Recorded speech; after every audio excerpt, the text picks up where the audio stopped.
Okay, in our previous video we looked at how to create a query that would help us calculate an end date for each exhibition, and we made sure that a lot of the information it asked for in this display section was also in our query as well.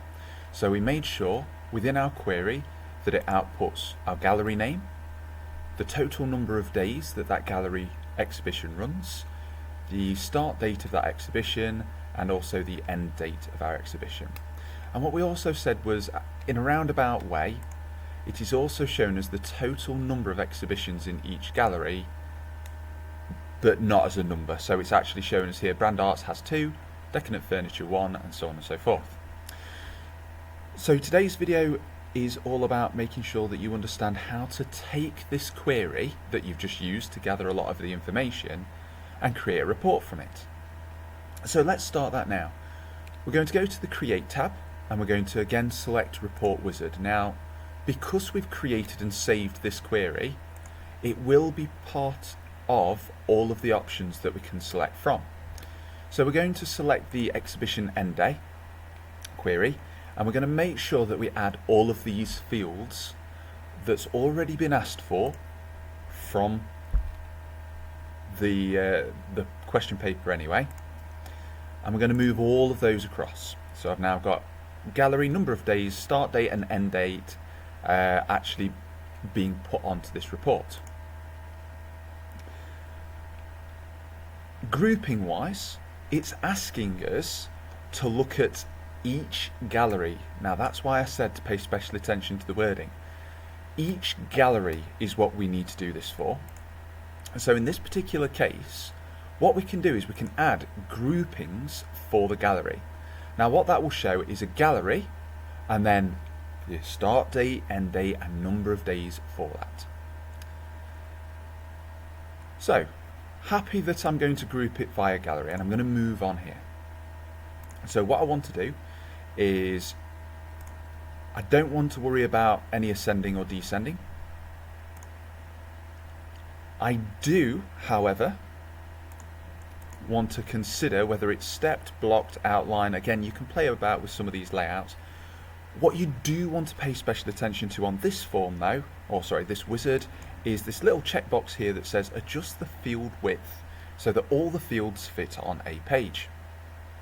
And it does say that it must fit on one page itself. So making sure we tick that box. Going to the next view, we can now see that we want to give it a report, and again, as we did with the query previously, RPT is the precursor for the name of our report. And we've also got to think, well, exhibition end date, is that the correct title for our report? No, it isn't. So total exhibitions by gallery is what it wants us to really output in this report. So again, giving it a more appropriate name here. And I do want to modify the actual report design rather than actually previewing it to start off with.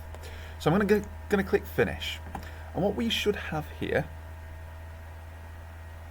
is we've got a header that's pre-filled for us. We've got the page header in relation to gallery, number of days, exhibition dates, exhibition end date. We've got the gallery header, and then we've got the details. So let's actually look at this and see what it's showing. So currently, it is showing us that the Brand Arts Gallery has 2 exhibitions, the number of days, the start date and the end date. So if we look at the question paper, have we produced a suitable report title? Not yet, but that's not going to take us 2 minutes to actually change. Have we demonstrated and shown the gallery names? Yes, we have. Have we got a start date for each one of those exhibitions? Yes, we have. Have we got an end date for our exhibitions? Again, yes, we have. That's what our query has pulled through for us. Have we got a total number of days that the exhibition will run in each gallery? Again, yes, we have. So the only thing that we've not done for this report at this moment in time is given it a suitable title, truncated the data, so make sure that it's all readable, and also added this total number of exhibitions for each gallery. So let's look at truncation first, because that's kind of the easy one that we need to be aware of. So truncation, what I'm doing here is I'm looking for, firstly, my field names, okay, the report field names. Can I see gallery? Can I see number of days? Can I see start date and also end date? Yes, they're all readable. They aren't truncated. They aren't too small for us to see the whole field name. Then I'm going to check all the data again. Again, no truncated information here, which is absolutely fine. So tick. The truncation works. It wants us to have a better report header. Well, that's brilliant, because we already named the report in relation to what it was asking us to start off with. So now I've got a more appropriate title for this report without worrying about how it looks inside the back-end database. Taken out the precursor RPT, and I've made sure to space those titles. That, believe it or not, is worth a point in your exams. Just making sure that your field names and your title are appropriate is a point. Truncation of data, why I've mentioned that, is a point. So this leaves us with the last task, and that last task is to output the total, as it says there, the total number of exhibitions for each gallery. So let's get that sorted now. We're going to go back to the design view, and what I'm going to do is I'm going to look at this thing that says group and sort. So I'm going to click that for 2 minutes, and you can see that I've currently got a group on gallery, which is what we set up previously, A at the top, so that's our A to Z, and we've got a more option. So if I open this more option, you can see I've got a header, which at the moment in the gallery header is currently called gallery. But I've also got a footer section. I've got page footer, but that's just outputting the number of pages that I've got. Don't really, not too worried about that at this moment in time. But to find out the total number of these galleries, I will need a footer. So what I'm going to do is I'm going to click this little drop down here, and I'm going to change it to add a footer section. You can now see that it's given me a gallery footer as part of that grouping, that sorting that we sorted earlier. Okay, so what I now need to do is I now need to create a total number of exhibitions within each gallery. Okay. So for this, what we're going to do is we're going to look at this total section up here that allows us to count records, count values, produce standard deviation, sum and average. Now to start off with, what we're going to do is we are going to count the values inside gallery. And we're going to move that into our gallery footer. Don't worry too much at the moment, it will need a label, but again we need to consider that. So let's have a look if this count gallery actually outputs what it is that we want. So because I'm counting the galleries, what I've got underneath all my entries of exhibitions is I've got a number. So this is recognising now that there are 2 exhibitions for brand arts, 1 for decadent furniture, 2 for houses, and so on and so forth.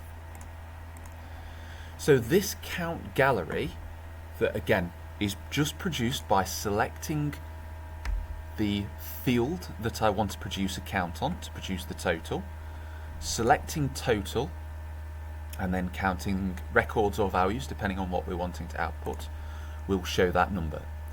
But we do need a label on this. So finally, I'm going to add a label here. And I'm going to use their wording. So total number of exhibitions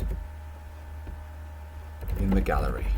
I'm going to move that ever so slightly to the left so we can see it. Again, it's all about making sure your report is readable.